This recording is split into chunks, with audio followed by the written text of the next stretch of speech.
Hey gang, this is Foucault.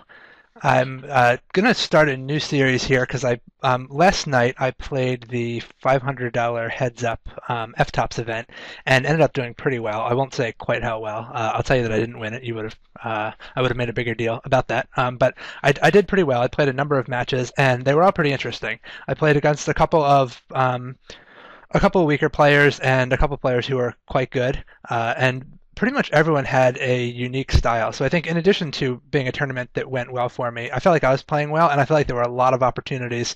Yeah, I was playing very differently against different opponents. So I thought this would be pretty neat to run through these different heads-up matches, and you can kind of see how they went, and in particular, see what kind of adjustments I was making against different opponents and how my play varied from opponent to opponent.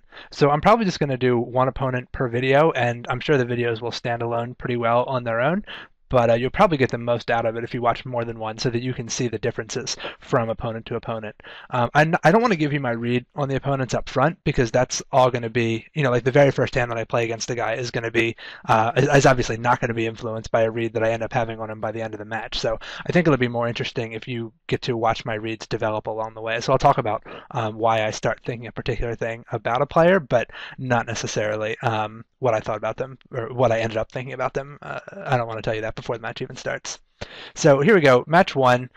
This player C of 2010, no idea who he is. He opens his button, and I have pocket nines in the big blind. I do want to three bet with this hand. We're just assuming like his opening range on the button is probably anywhere from 75 to 100%. So pocket nines are way ahead, and a lot of the hands that he folds out are going to be hands that we dominate, but we're also going to get him to fold probably hands like Queen Jack, Queen 10 that actually have pretty good equity against us, but are wouldn't usually be considered hands for calling a three bet.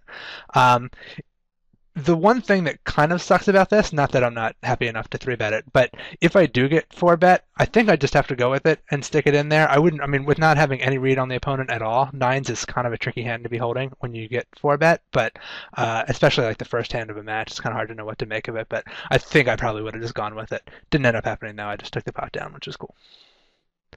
I'm going to start off by min-raising my button. My general assumption is that I'm going to play a lot better post-flop than a random opponent, and that might change depending on who my opponent ends up being, but usually my preference is going to be for keeping the pot small, even when I have position. And I kind of want to like feel them out a little bit with the min raises. And if there was someone who was like calling every single min raise, I might have started increasing the raise size. But a lot of my opponents I found were relatively willing to fold even to min raises, so I let them. And I think I pretty much stuck with that strategy for the whole game. So he three bets me. Jack eight suited, I think, is kind of a close call. I mean, I'd rather have more of a read on the guy. I do think it's just kind of going with that same assumption that I'm going to play pretty well post flop relative to these guys.